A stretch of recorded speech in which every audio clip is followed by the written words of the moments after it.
제가 군대 휴가에 있었던 이야기입니다. 이제 그때 아버지와 지리산에 등산을 했어요. 저희 나라에서 이제 한라산 다음에 두 번째로 높은 산입니다. 그 지리산을 가기 전에는 좀 설레는 마음으로 갔어요. 왜냐면은 그러니까 제가 군인 휴가 때 갔다고 이야기를 했었죠. 군인이라서 얼마나 이제 강인한 체력으로 잘 올라갈 수 있을지 그 설레는 마음으로 갔습니다. 이 정도면은 조금 거뜬히 할 수 있다는 그런 자신감이 있었어요. 왜냐면 혹시 뭐 아신 분들도 있겠지만 제가 군인에서 조교였었거든요. 조교. 근데 조교 중에도 그냥 조교가 아니라 장교 조교였습니다. 장교 조교. 제가 이래봬도 이렇게 조교였어요. 근데 장교 조교도 그냥 장교 조교로 끝나는 것이 아니라 공격 조교와 또 방어 조교가 있습니다. 여기서 제가 공격 조교였을까요? 아니면 방어 조교였을까요? 네, 누구는 비실비실해 보여서 방어만 했을 거라 생각했는데 네, 그래도 공격 조교였습니다. 그래도 그런 공격 조교니까 그래서 산위를 많이 오르락 내리락 많이 했었거든요. 그런 이제 군인 정신으로 지리산을 등산했습니다. 이제 아버지와 이제 처음부터 끝까지 이제 올라갔는데 1시간 동안은 저희 아버지랑 이것저것 이야기를 많이 했었어요. 뭐 인생 이야기, 뭐 신앙 이야기 이렇게 이야기를 했는데 1시간 반 정도 지나니까 서로 말이 사라졌습니다. 이게 가도 끝이 안 보이더라고요. 그래서 저는 이제 가면서 힘드니까 이제 고개를 푹 숙이면서 내가 휴가를 잘못 나왔나, 나는 여기 왜 왔지, 내가 지금 무엇을 위해 살고 있지, 이런저런 이제 생각을 하기 시작했습니다. 땀은 폭포수같이 이제 내려오고 그리고 벌레들이 너무 많다 보니까 좀 괴롭게 산 위에 올라갔어요. 그렇게 힘든 등산이었지만 이 모든 괴로움과 피로가 어디에 가서 사라졌냐면은 어디에 가서? 맞습니다. 정상에 올라가서 지리산 정상에 올라갔을 때 모든 괴로움과 모든 힘듦이 사라졌어요. 그 정상에서 바라보는 풍경은 가히 말로 표현할 수가 없습니다. 이것을 해냈다는 전율과 감동이 몰려오기 시작했어요. 이제 아버지와 정상에 올라가서 좀 이제 쉬다가 다시 이제 내려왔습니다. 이제 그렇게 또 내려오면서 1시간 동안 또 아버지와 이런저런 이야기를 했어요.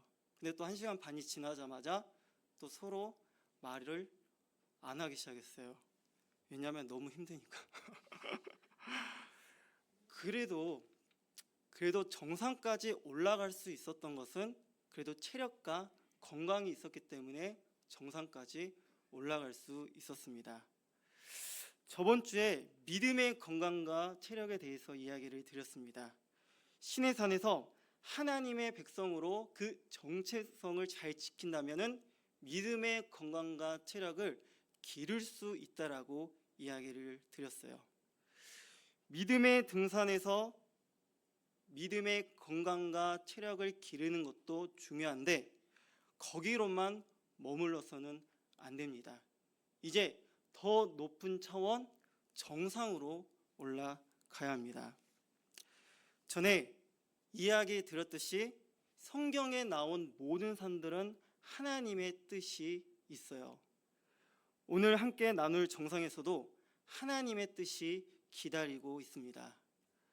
정상에서 하나님의 뜻을 알아 내 믿음으로 채야 한다면 정상에서 그 누구보다 아름다움을 누릴 수 있습니다.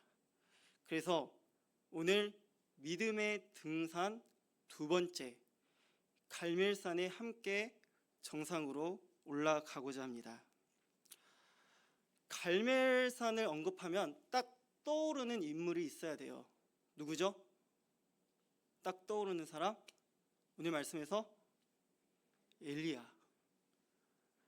엘리야가 거짓 선지자 850명과 싸워서 이긴 승리의 장소, 그리고 거짓 선지자를 죽이고 하나님의 참 신임을 증명하는 놀라운 기적의 장소가 바로 갈멜산입니다. 처음에 엘리야 한 명과 거짓 선지자 850명이 싸웠을 때 백성들 마음에는 이 거짓 선지자들이 이길 것이라고 생각을 했어요. 왜냐하면 850명이라는 숫자에 압도당했기 때문입니다. 하지만 대반전이 일어났죠. 850명이라는 압도적인 숫자에도 엘리야 한 명이 승리를 했습니다. 백성은 엘리야를 통해 하나님이 참 신이라는 사실을 알게 되었고, 그리고 하나님뿐만 아니라 누가 또 위대하다고 칭송을 받았냐면은 엘리야.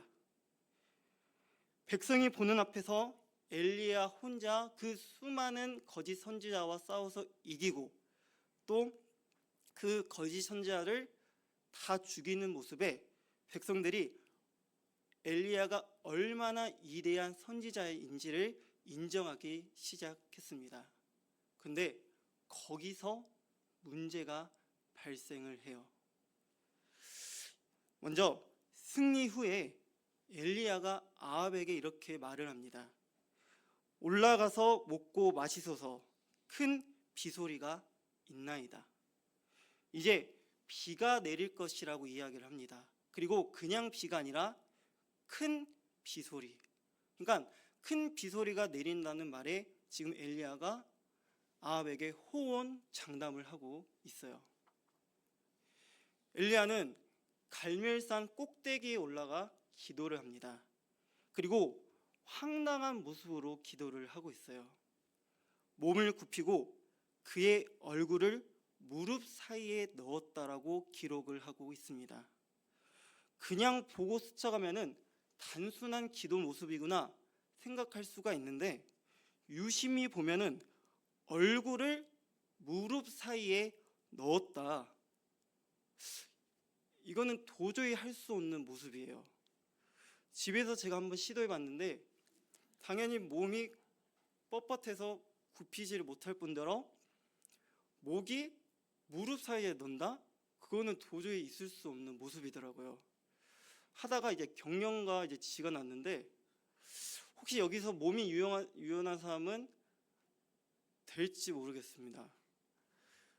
엘리야가 이렇게 힘든 자세로 기도를 했어요.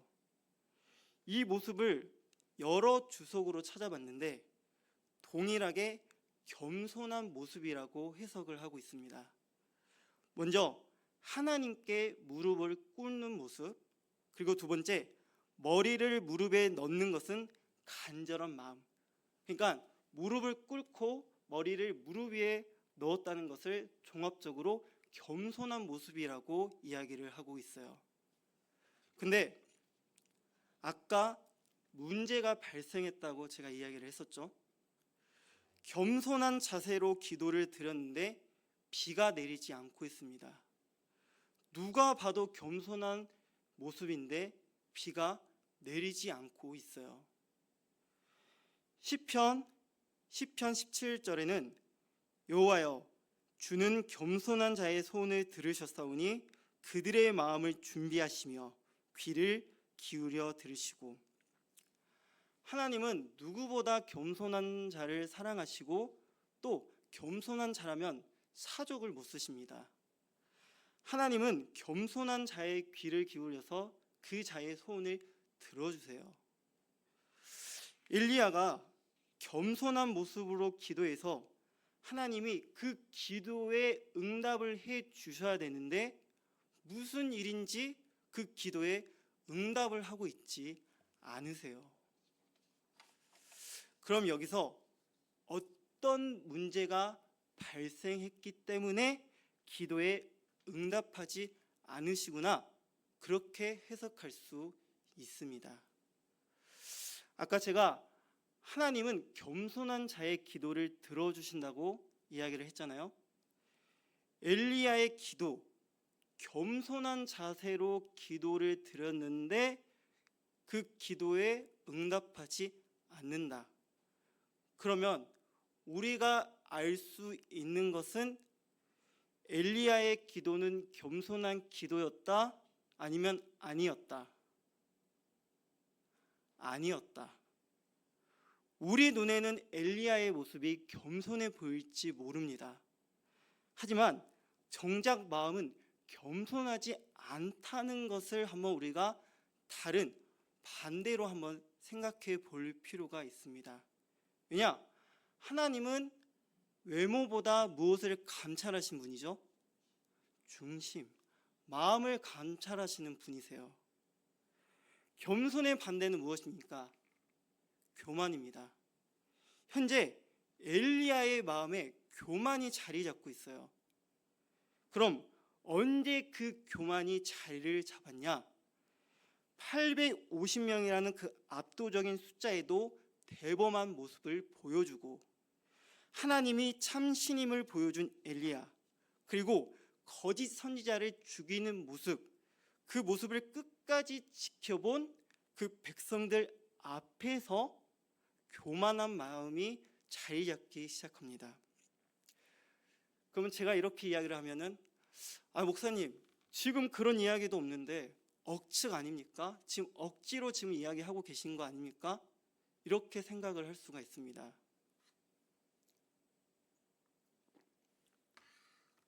근데 열왕기상 17장 1절을 보시면 엘리야가 아합에게 말하되 내가 섬기는 이스라엘 하나님 여호와께서 살아 계심을 두고 맹세하노니 내 말이 없으면 수년 동안 비도 이슬도 있지 아니하니라.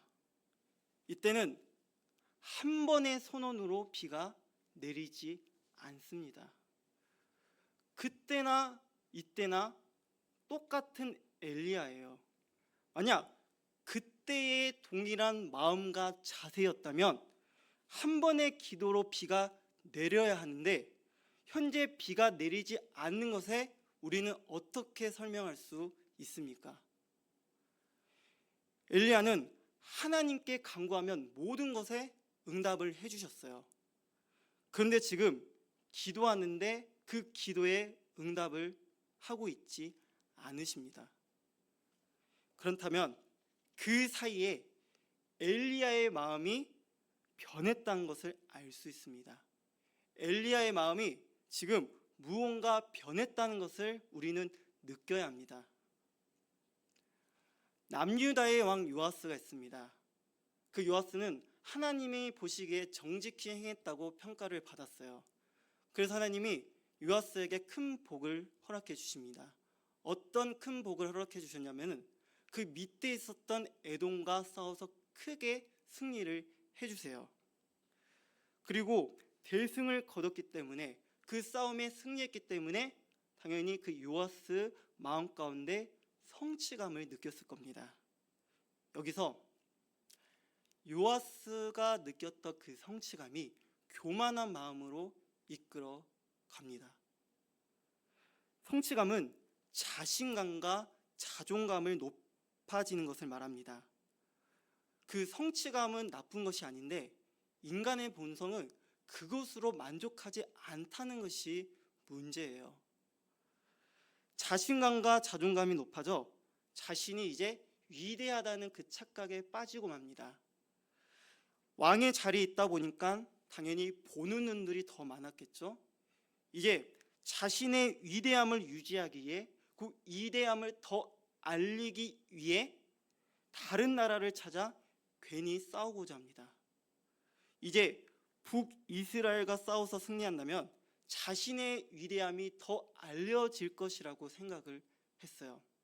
근데 결과는 어떻게 되었을까요? 아주 대패를 당했습니다. 거기 남유다의 백성들 포로로 끌려갔고 그 남유다의 성벽이 군데군데 허물었다고 기록되어 있습니다. 그리고 얼마나 대패했는지 왕권이 약해진 왕권은 반란으로 이어져 요아스가 결국에 죽고 맙니다. 엘리야도 그 성취감 때문에 교만한 마음이 자리 잡고 있습니다. 갈멜산의 엄청난 사건은 엘리야에게도 그 성취감을 선사해 주었어요. 하나님의 불이 하늘에서 내려와 한순간 제단을 불태우는 엄청난 기적, 그리고 거짓 선지자까지 몰살하는 모습을 지켜본 백성은 엘리야가 정말 위대한 선지자라고 칭송할 수밖에 없습니다. 여기서 잘 들으셔야 돼요. 우상 숭배는 교만의 극치입니다. 우상 숭배는 교만의 극치. 850명의 거짓 선지자가 하늘에 불을 내려달라고 바알에게 비는 것 자체가 몸이 굳은 사람들의 특징입니다. 몸이 굳은 것은 교만을 상징해요. 성경을 보면은 오늘 본문에 살펴보지 않았지만 정오에 이르기까지 하늘의 불로도 아무 반응이 없고 저녁 소재를 드리기까지 아무 반응이 없었습니다. 그러니까 몇 시간 이상을 바알에게 외쳐도 응답이 없었어요. 당연히 거짓 신에게 빌어봤자 아무 응답이 없겠지만 하나님은 교만한 자의 외침은 외면하십니다. 그 대표적인 예가 사울이에요. 사울은 처음에 겸손한 자라고 기록되어 있습니다. 근데 나중에 교만한 자로 변질되죠. 죽을 때까지 하나님께 외쳐도 하나님은 만나주지도 않으시고 반응조차 보여주지 않으셨어요. 왜냐? 죽을 때까지 사울은 그 교만을 버리지 않았기 때문에 하나님은 아무런 반응을 보여주지 않으셨습니다. 지금 엘리야의 모습이 그런 모습이에요.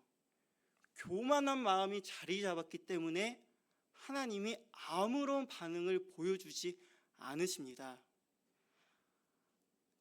850명 거짓 선지자가 싸울 때 이제 엘리야의 차례가 오죠. 거기서 엘리야가 이렇게 이야기를 합니다. 여호와여, 내게 응답하소서, 내게 응답하소서.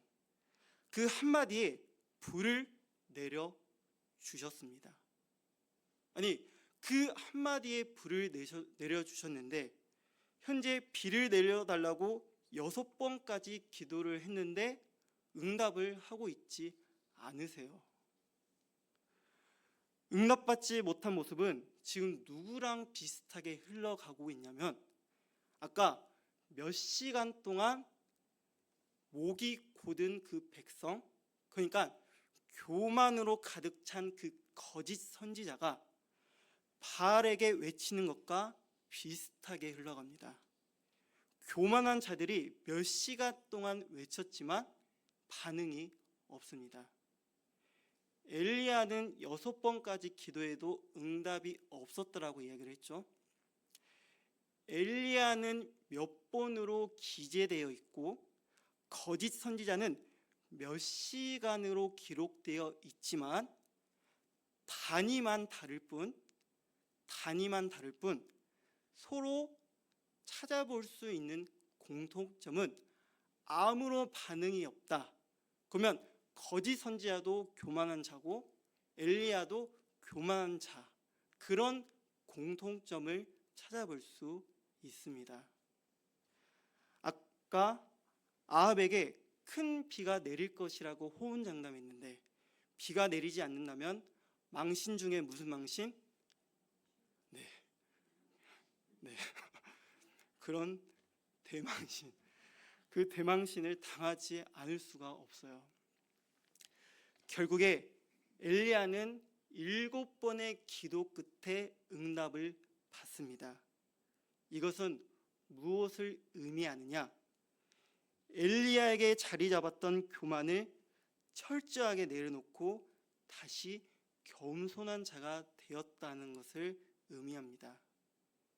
아까 시편의 17절, 여호와여, 주는 겸손한 자의 소원을 들으셨사오니 그들의 마음을 준비하시며 귀를 기울여 들으시고.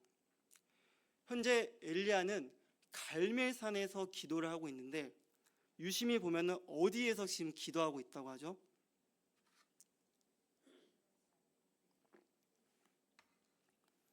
그냥 갈멜산이 아니라 갈멜산 꼭대기에서 기도하고 있다라고 기록되어 있습니다.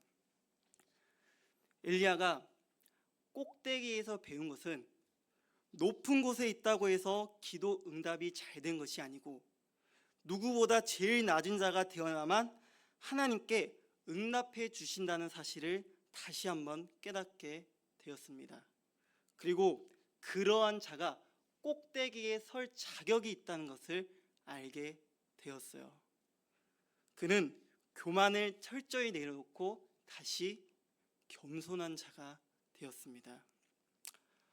우리도 믿음의 정상에 올라가기 위해 교만을 버리고 겸손한 자가 되어야 함을 믿습니다. 그러나 우리는 스스로 겸손할 수가 없습니다. 이 세상에 겸손한 자를 찾아볼 수는 있어도 세상에서 말하는 그 겸손은 믿음의 정상으로 올라가는 자격 조건이 되질 않습니다. 믿음 생활에서 말하는 겸손은 세상의 겸손과 다릅니다. 우리는 한 분을 롤 모델로 삼아서 진정한 겸손을 찾아야 합니다. 누구시냐? 바로 예수님. 예수님은 나는 마음이 온유하고 겸손하니 나의 멍에를 메고 배워라. 예수님은 그 자체가 겸손한 분이시기 때문에 자신에게 배우라고 말씀을 하세요. 우리는 예수님의 겸손을 배워야만이 믿음의 정상에 올라갈 수 있습니다. 그렇다면 예수님의 진정한 겸손을 알기 위해서 어디에서 찾아볼 수가 있느냐? 어디에서 찾아볼 수 있을까요? 이전 목사를 통해서? 아니, 바로 성경 말씀을 통해서. 성경을 읽어야만이 예수님을 발견할 수 있고 예수님한테 그 겸손을 배울 수 있습니다. 근데 만약 읽지 않으면 다음과 같은 해프닝이 일어날 수가 있습니다.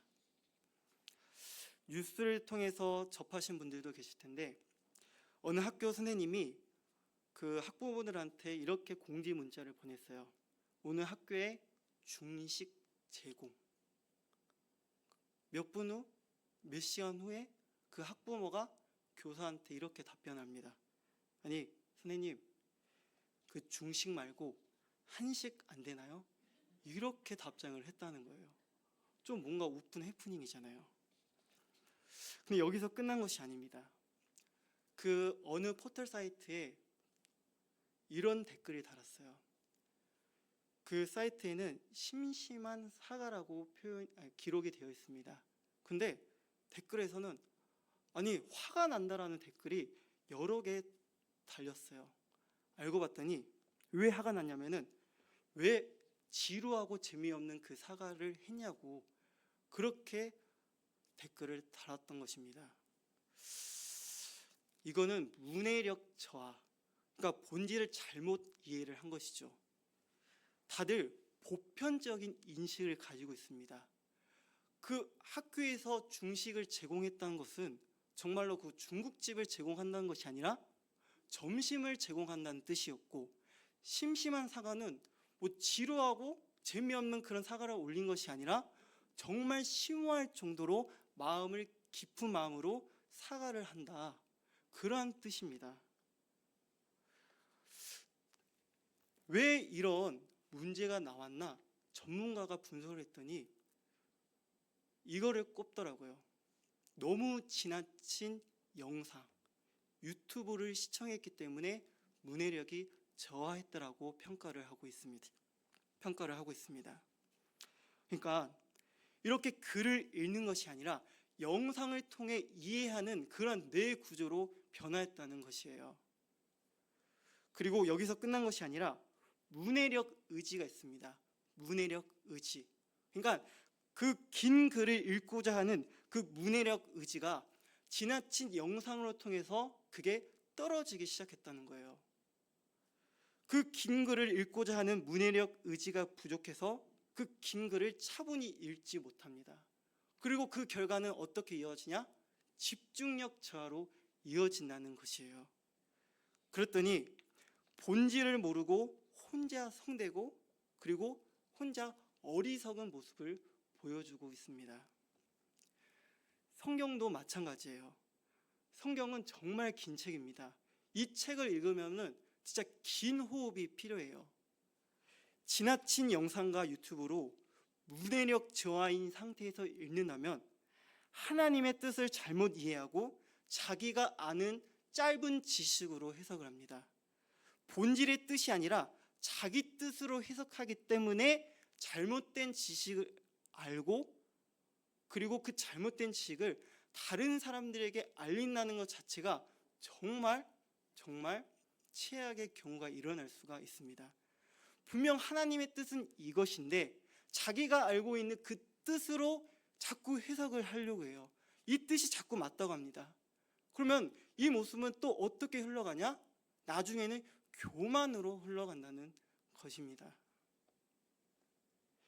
긴 호흡이 필요한 책인데 문해력 의지 또한 없어서 잠깐 보다가 포기할 수가 있어요. 성경을 읽어야만이 예수님을 발견할 수 있고 예수님께 가까이 해야만이 그 겸손을 배워서 믿음의 정상으로 올라갈 수 있습니다. 지금 믿음의 정상으로 올라가는 적기라면요, 방해하는 것들이 영상뿐만 아니라 만약 다른 것들을 발견한다면 지금 중요한 순간에 결단을 해야 합니다. 사랑하는 여러분, 이 시간 함께 예배 드리는 우리 모두가 누구보다 믿음의 정상에서 올라가 그 정상에서만 볼 수 있는 아름다운 장면에 취하는 주의 자녀들이 되기를 소망합니다. 엘리야는 자신 안에 있던 교만함을 철저히 떨쳐버리고 누구보다 갈멜산 꼭대기에서 겸손한 자의 기도로 나아가 다시 주님의 놀라운 역사를 맞이했습니다. 예배드리는 우리 모두가 누구보다 교만함을 떨쳐버리고 겸손하기 위해 방해하는 것들을 마다하지 않는다면 엘리야가 맞이한 그 놀라운 역사가 우리 앞에 실현될 것이고 우리가 간구하는 그 모든 것들이 이루어질 것이라 믿습니다. 그러기 위해서는 우리는 예수님의 겸손을 배워야 합니다. 그리고 겸손의 출발은 바로 성경입니다. 성경으로 출발해 믿음의 정상까지 올라간다면 하나님은 그 누구보다 여기 예배드리는 이 우리 모든 성도들을 그 누구보다 더 높은 곳으로 세워 주실 것이고 지금까지 그 누가 보지 못한 그 믿음의 아름다움을 보여 주실 것입니다. 오늘 주신 말씀을 기억해 오늘 겸손이 얼마나 중요한지 그 성령이 얼마나 중요한지를 기억하고 깨달아 다들 믿음의 정상에 서 있는 저와 여러분이 되기를 축원하고 소망합니다. 우리 다 같이 기도하겠습니다. 사랑의 주님, 오늘 갈멜산을 통해 왜 우리가 겸손해야 하는지를, 왜 겸손하게 살아갈 수밖에 없는지를 배웠습니다.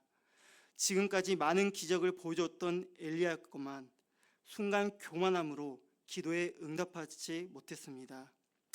누구보다 겸손한 자의 귀를 기울여 주시고 겸손한 자의 소원을 들어주시는 말씀을 기억해 내 안에 무지함, 교만함을 떨쳐버리게 하시고 다시 겸손한 자가 되게 하여 주옵소서. 하오나 우리는 어떻게 겸손해야 할 줄을 모르는 연약한 존재들입니다. 겸손 그 자체이신 주님께 배워 믿음의 정상으로 올라가고자 합니다. 주님의 겸손이 기록된 성경을 항상 내 옆에 두어서 믿음의 정상에 올라갈 수 있도록 도와주시고 그 정상에 선다면 그 누구도 보지 못한 그 아름다움을 누리게 하여 주옵소서. 그 정상에 선다면 우리가 바라고 원하는 모두 간절한 바를 주님께서 이루어 주실 것을 믿습니다. 모든 것에 30배, 60배, 100배로 성취될 수 있도록 주님께서 붙들어 주시옵소서. 이 모든 말씀 예수 그리스도의 이름으로 기도드립니다. 아멘.